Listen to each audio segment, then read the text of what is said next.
Friends, welcome to my channel Mahila Toofan. दोस्तों, आज की मेरी वीडियो बहुत ही इंटरेस्टिंग और यूजफुल होने वाली, क्योंकि आज की वीडियो का टॉपिक है अपनी इज्जत करवाना सीखो। बहुत सारे ऐसे कमेंट आते हैं कि मैम मैं बहुत ज़्यादा काम करती हूँ घर पे, फिर भी क्रेडिट जेठानी को मिलता है, रिस्पेक्ट उन्हें मिलती है और मुझे कुछ भी वैल्यू घर में नहीं मिलता, मैं जितना भी काम कर लूँ। लेकिन मेरे पति भी मेरी रिस्पेक्ट नहीं करते, वैल्यू नहीं करते। और ये तो घर की बात हो गई। जहाँ जॉब करते हो वहाँ भी कभी कभी ऐसा होता है कि काम आपने किया, नाम किसी और का हो गया, क्रेडिट कोई और ले गया। तो ऐसे सीधी लोगों के साथ होता है, या जिनमें थोड़ी सी समझदारी नहीं होती, क्योंकि आज की दुनिया या कल की दुनिया हमेशा से थोड़ा सा तो समझदार, और कुछ बातों का आपको ध्यान जरूर रखना चाहिए, जिससे कि आप भी अपनी इज्जत करवाना सीखो। ठीक है, तो वीडियो बहुत काम की होने वाली है, शुरू से अंत तक बने रहिए। चलिए आज की वीडियो हम स्टार्ट करते हैं। तो फर्स्ट पॉइंट है, जो चीज़ कम होती है उसकी वैल्यू बढ़ जाती है। जैसे ऐसे आप सिंपल एग्जांपल से समझ सकते हो कि जब मार्केट में गोभी की कीमत, मटर की कीमत बढ़ी हुई होती है 60 रुपये किलो, 100 रुपये किलो, तो हमें खाने का मन करता है। ठीक है, अब जब उसी सब्जी की कीमत कम हो जाती है और घर में बनती है तो हमें खाने का मन नहीं करता है, हम थोड़ा सा या हम ऊब जाते हैं। ठीक है, और जब नया नया मिलता है, महंगा रहता है, तो हम सोचते हैं और एक कटोरी मिल जाता है तो कितना अच्छा, बहुत ज़्यादा खाने का मन करता है। तो इसलिए आप भी उसी तरह रहो कि आप अपनी मतलब की वैल्यू ऐसा करके रखो कि बहुत कम बोलो। ठीक है, बहुत कम बोलना है आपको, कि आपके बोलने का कोई इंतज़ार करे। अपनी वैल्यू इस तरह से बना के रखनी है। ठीक है, क्योंकि अब ससुराल में हो तो अब तो आप कम वहाँ रह नहीं सकते, वहीं रहना है आपको, तो हमेशा रहना है ना। कहीं आपको जॉब कर रहे हो या किसी के घर आस पड़ोस में, हम ये चीज़ें फार्मूला अपना सकते हैं कि हम वहाँ कम प्रेजेंट रहें।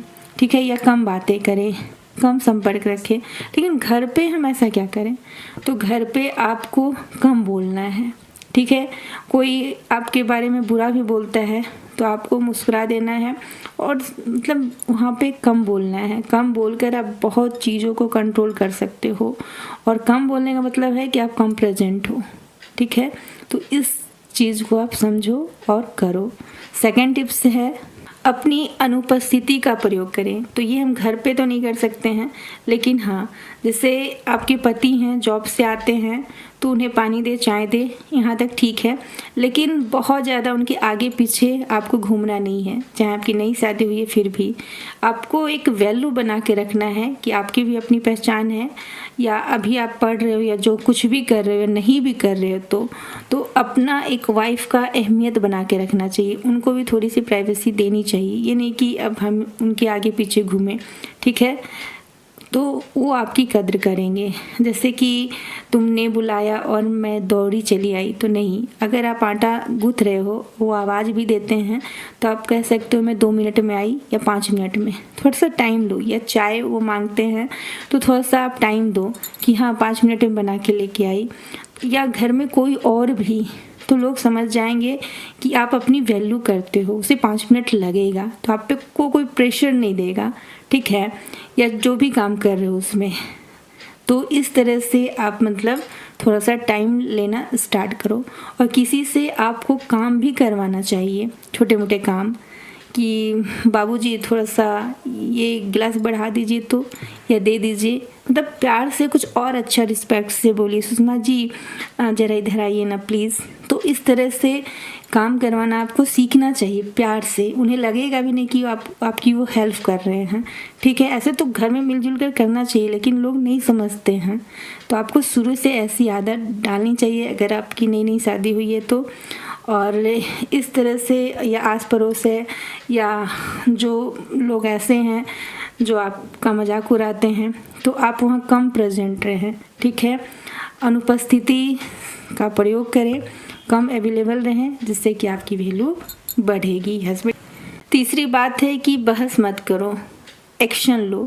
कहने का मतलब है कि घर गृहस्थी की मैं बात करूं तो जब सासू माँ है, वो आज गोभी की सब्जी बनेगी और आज ऐसे बनेगी घर में मसाला डाल के, तो आपको उसमें कोई बहस में नहीं पड़ना है। ठीक है, हाँ, आप जब बनाने जाओ तब अपनी पसंद का सब्जी बना दो और उसके बाद जब सासू माँ बोलेगी बहू मैंने तो ये कहा था, तो आप प्यार से कह सकते हो कि अम्मा जी मैं भूल गई थी, कल से मैं आपकी मनपसंद की सब्जी ही गोभी की ही बनाऊंगी और आप जो मसाला कहेंगी वही डाल के बनाऊंगी। ठीक है, बहस से आप बच गए, उनके ईगो को भी ठेस नहीं पहुंचा और फिर आप एक्शन लिए, बहस नहीं किए।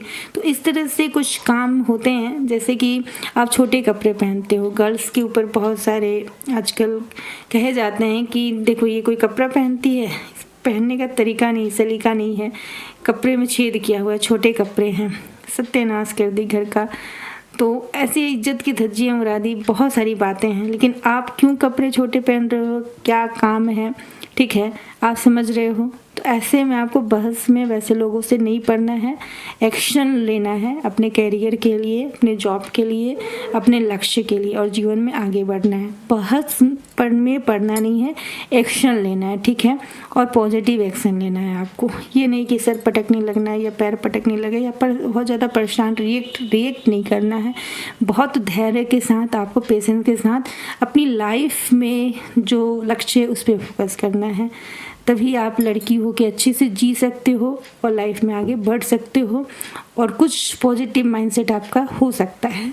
4 टिप्स है कि अपने सीक्रेट छुपाओ सबसे। हाँ, जहाँ आप जॉब करते हो, कमेंट में भी आया था, सोनाक्षी जी पूछी थी कि मैम क्या सीनियर से अपने परिवार के बारे में सब कुछ हम लोग बता दें कि प्राइवेट जॉब के लिए आपको अपना कुछ भी सीक्रेट बताने की ज़रूरत नहीं। वहाँ आपका योग्यता, बायोडाटा, रिज्यूम में जो होता है उसे देखा जाता है कि आपकी शिक्षा क्या है और अगर आप जॉब्स के लिए काबिल हो तो आपको मिल जाता है।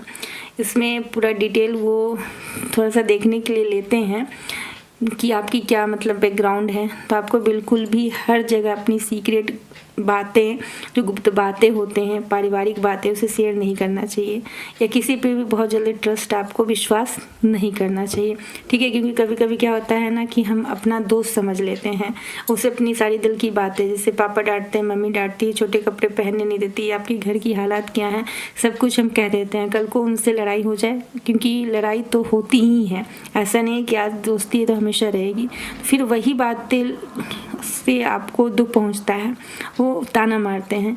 तो ऐसे में अपने घर की बातें, अपना इनकम, क्या स्थिति है, हालात किसी से भी शेयर नहीं करना चाहिए। अभी आपके पास समय है, इन सब बातों का आपके पास ज्ञान हो जाता है तो लाइफ में आप बहुत गंभीर बनोगे, खुशी हो या गम हंसते रहोगे, और क्योंकि आपके चेहरे की मुस्कुराहट से ही हर जंग जीत सकते हो। आपके दुख से एक घंटा किसी को फ़र्क पड़ने वाला नहीं है, ठीक है। तो इसलिए आपको इस तरह से मुस्कुरा कर अपने गम को छिपाने भी आना चाहिए और उस गम से खुद ही लड़ो, ठीक है, और आगे बढ़ो लाइफ में। तो इस तरह से जीना आपको स्टार्ट करना चाहिए, तभी आपको रिस्पेक्ट मिलेगी। 4 पॉइंट से कि दूसरों के सामने हमें स्मार्ट कहने का मतलब कि ओवर स्मार्ट नहीं बनना चाहिए।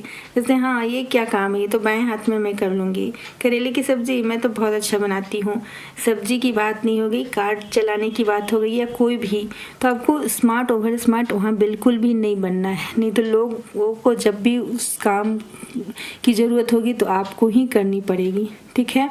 इसलिए नहीं, आप अच्छा करते हो तो उस चीज़ को अपने लाइफ में अच्छाई के लिए काम में लेके आओ। सबको बताने की ज़रूरत नहीं है, ओवर स्मार्ट बनने की ज़रूरत बिल्कुल भी नहीं है, ठीक है। आप ज़्यादा कमाते हो तो किसी को बताने की ज़रूरत नहीं है, नहीं तो लोग आपसे पैसे मांगने आ जाएंगे, फिर देते रहो। तो ऐसे बहुत सारी बातें होती हैं, इसलिए आपको स्मार्ट ओवर स्मार्ट नहीं बनना चाहिए दूसरों के सामने। 6 टिप्स है कि टाइम की रिस्पेक्ट करें। हाँ, अगर आप टाइम की रिस्पेक्ट नहीं करते हैं, एक शेड्यूल में काम नहीं करते हैं या जो भी आपका वर्क है उस पर आपका फोकस नहीं रहता है, अनुशासित नहीं रहते हैं, समय के पाबंद नहीं रहते हैं, तो लाइफ में ग्रो नहीं कर पाओगे। इसलिए ये छोटी सी बात है, सब जानते हैं लेकिन फॉलो नहीं करते हैं। तो इस चीज़ को अपने लाइफ में अहमियत देना स्टार्ट करें। 7 टिप्स है कि डिपेंड किसी पर मत रहो। हाँ, अक्सर गर्ल्स का होता है ना कि आर्थिक रूप से वो आत्मनिर्भर तो होती नहीं है। चलिए शुरू में मान लेती हूँ कि आप को पढ़ाई के लिए, स्टडी के लिए पेरेंट्स पे डिपेंड रहना पड़ता है। लेकिन जीवन भर आप किसी पे डिपेंड मत रहो। ऐसी कोई स्किल सीख लो और कोई लक्ष्य रखो और उसमें आगे बढ़ो, जिसको करने का जुनून हो, आपके अंदर जज्बा हो और काबिल लड़की बनो। ठीक है, किसी पे ऐसा नहीं कि कोई राजकुमार आएगा और आपके सारे सपने पूरे करेगा। नहीं, वो सारे सपने आपके पूरे नहीं करेगा। आपको खुद आपके अपने सपने हैं तो पूरा भी आपको करना होगा। इस माइंडसेट के साथ जीवन जीना स्टार्ट करो, तभी आप लाइफ में आगे बढ़ोगी और किसी पे डिपेंड नहीं रहोगी। आपकी अपनी पहचान होगी। एक टिप्स है कि किसी पर अंधा विश्वास मत करो। किसी से सच्चा प्यार होता नहीं है और बहुत कम ऐसे लोग होते हैं जो सच्चा प्यार करते हैं। ठीक है, तो सच्चे प्यार के चक्कर में नहीं पड़ना, किसी पे भी विश्वास नहीं करना और अपना सब कुछ खो नहीं देना है। सिर्फ मैं वो चीज़ों की बात नहीं कर रही हूँ, अपनी सीक्रेट बातें होती हैं या कुछ ऐसी चीज़ें जो किसी और को नहीं बताना चाहिए, घूम फिर के फिर वो आप कहीं मतलब ऐसी चीज़ हो जाती है जो आपको नुकसान देती है, दुख पहुंचाती है। तो इसलिए आपको अंधा विश्वास किसी पर भी नहीं करना चाहिए, अपने पेरेंट्स, माता पिता के सिवा। तो इस बात का ध्यान, माता पिता कैसे भी हों, अगर बेटी को ना भी प्यार करते हो, जैसे कि हमारे समाज में होता है, फिर भी आप किसी और को ना बताएं, क्योंकि वो इस बात का फ़ायदा उठाएगा कि इसके पेरेंट्स तो इसकी कदर करते नहीं, वैल्यू करते नहीं, तो हम क्यों करें। ठीक है, और जहाँ जॉब करते हो वहाँ भी आपकी वैल्यू नहीं होगी या कहीं भी नहीं होगी। रिलेशन में भी कोई नहीं करेगा। जब पेरेंट्स प्यार नहीं करते हैं ना, आपको रिस्पेक्ट नहीं देते हैं, या पति आपको ससुराल में नहीं देता तो ससुराल वाले भी नहीं देते हैं। तो इस बात को आपको समझना है, किसी को नहीं बताना है। उस चीज़ से आपको खुद बाहर आने की कोशिश करनी चाहिए। 9 टिप्स है कि कोई आपको उकसाए। ठीक है, कि ऐसा होता है ना, 4 जहाँ लेडीज़ बैठी हुई हैं, आपको उकसा रही हैं कि अभी देखना ये कैसे बोलती, बहुत बदतमीज़ लड़की है, अभी मैं साबित कर दूंगी। कुछ उल्टी सीधी बातें आपको ऐसी कही जाएंगी कि आप उनसे बदतमीजी से बात करो। तो इस बात को आप समझ जाओ। जैसे बहुत अक्सर होता है ससुराल में, जब नई बहू रहती ना, छोटी बहू, तो जेठानी, सास और बहुत सारी औरतें मिल के ऐसा करती हैं। तो आपको हर जगह मतलब हमेशा वाचाल नहीं होना, ज़्यादा नहीं बोलना है, फटाफट नहीं बोलना है। तो उस समय आपको कोई भी रिएक्ट नहीं करना है। ठीक है, ताकि उनका जो वो चाहती हैं वो कभी पूरा ना हो, और आप समझदारी से रहो। ठीक है, फिजिकली भी अगर वो इशारे करती है और आपको समझ में आ जाता है कि आपकी बुराई भी कर रही है, फिर भी आपको रिएक्ट नहीं करना है। तो इस तरह से आपको मतलब रहना है, जिससे आपकी वैल्यू होगी, और जो उनके साथ और लेडीज़ होंगी, औरतें, महिलाएं होंगी, वो भी समझ जाएंगी कि आप समझदार हैं। ठीक है, 10 टिप्स है कि जो बोले उसे हर हाल में पूरा करें। जैसे कि आपने किसी को वादा दिया है तो आपको पूरा करना चाहिए। ठीक है, अब कुछ वादे होते हैं जो हम पूरा नहीं कर पाते हैं, वो अलग बात है। तो आप गलत वादा ही ना करें, और या जो भी आप बोलते हैं, वचन देते हैं, तो उसे अगर आप पूरा करते तो लोग आप पे विश्वास करते हैं और आपकी वैल्यू बढ़ जाती है। जैसे कि कोई किसी ने अपनी पर्सनल बातें आपके साथ शेयर की, तो आप किसी को नहीं बताओगे, आपने प्रॉमिस किया है तो आपको नहीं बताना चाहिए। तो लोग आप पे विश्वास करेंगे, ट्रस्ट करेंगे, और आपकी से रिस्पेक्ट भी बढ़ेगी, और हर कोई आपका अपना हो जाएगा, सब कोई आपसे अपनी सीक्रेट शेयर करेगा। तो इस तरह का भी पर्सन आपको बनना चाहिए। अब ये नहीं कि देवरानी अपनी दुखरा को रोती है तो आप जाके सासू माँ को बता दो, या सासू माँ के बारे में कोई एक शब्द भी उसके मुंह से कुछ निकल जाता तो राई का पहाड़ बना दो। तो ऐसी पर्सनालिटी वाले लोग जो होते हैं ना, वो हमेशा उन्हें रिस्पेक्ट नहीं मिलता है। ठीक है, ये चतुराई उन्हें भारी पड़ती है। तो हमें भी ऐसा नहीं बनना चाहिए। हाँ, कोई हमारे साथ ऐसा कर रहा है हमें नीचा दिखाने के लिए, तो हम भी कुछ हद तक ऐसा कर सकते हैं, लेकिन सबके साथ नहीं। और आप जो बोले उससे पूरा जरूर करें। 11 टिप्स है कि रेपुटेशन हाई रखें। आप ना भी हो तो बात हो आपकी। कभी कभी ऐसा होता है ना कि कहीं हम नहीं भी जाते हैं, हम अपने काम में व्यस्त रहते हैं। ठीक है, हम कहीं जॉब कर रहे हैं उसमें ध्यान देते हैं, या घर के कामों में भी व्यस्त रहते हैं, अपने घर को बहुत अच्छे से रखते हैं, बच्चे पे ध्यान देते हैं, या आपकी शादी नहीं हुई है तो आप खुद पे फोकस करते हो, अच्छे से स्टडी करते हो, या कोचिंग में पढ़ाई कर रहे हो, तो अपनी लाइफ में इतनी बिजी हो कि कहीं पार्टी में नहीं गए हो मम्मी के साथ, फिर भी लोग आपकी बातें करते हैं कि उनकी बिटिया बहुत अच्छी है, बहुत समझदार है। तो इस तरह का रेपुटेशन हाई रखें। इससे क्या होता है ना, घर में भी मम्मी पापा पे ट्रस्ट करते हैं। और आप फिर उनसे पैसे मांगोगे ना कोई कोर्स करने के लिए या घूमने के लिए भी, तो आराम से वो दे देंगे, आपको भेज देंगे, क्योंकि आपका रेपुटेशन हाई है, अच्छा बना हुआ है। तो इस तरह से अपना रेपुटेशन घर में, ऑफिस में, हर जगह बना के रखना चाहिए। जैसे ऑफिस में आप काम करते हो, कभी छुट्टी नहीं लेते हो, कभी काम से आप बेईमानी नहीं करते हो, तो ऐसे में बॉस आपको, वो सबको समझते हैं। तो आप जब छुट्टी मांगोगे जेन्युइन, तो आपको मिल जाएगी, ठीक है। तो ये आपको प्रमोशन भी मिलेगा, या एक दिन एब्सेंट करते हो तो उन्हें समझ में आएगा कि आप कितना काम करते हो। तो इस तरह से अपना रेपुटेशन हमेशा हाई रखा करो। ट्वेल्व टिप्स है कि आपको वैल्यू तभी मिलेगी जब आप खुद को किसी से कम मत समझोगे। अगर आप हमेशा अपने आप को कम समझोगे, कॉन्फिडेंस आप में लो रहेगा, तो फिर जब आप अपनी रिस्पेक्ट खुद ही नहीं करो तो लोग आपकी रिस्पेक्ट घंटा करेंगे, ठीक है। इसलिए अपनी बॉडी की देखभाल, स्किन केयर, हेयर केयर, अपने आप को प्रॉपर साफ सुथरा रखना भी आपका काम है। पर्सनल हाइजीन का भी केयर करना, जिससे कि आपके मुंह से बदबू आएगी तो लोग आपके साथ बैठेंगे क्या, नहीं ना। तो इन बातों को आपको ध्यान, जेन्युइन चीज़ों का आपको ध्यान रखना चाहिए, अपना ध्यान रखना चाहिए, जिससे कि आपको रिस्पेक्ट मिले, ठीक है। और खुद को कम मत समझो। आप हमेशा कोशिश करो कि मैं कोशिश करूँगी, सीखूंगी तो ये काम जरूर कर लूँगी। इस तरह का एटीट्यूड, लर्निंग एटीट्यूड रहता है तो आपकी अर्निंग होती है और आपकी वैल्यू बढ़ती है। कब आप कामयाब हो जाते हैं आपको पता भी नहीं चलता। तो आज की वीडियो में बस इतना ही। वीडियो अच्छी लगी हो तो लाइक करें, शेयर करें, कमेंट करें। मेरे चैनल पर नए हो तो सब्सक्राइब करें। Thanks for watching. जय हिंद, जय भारत।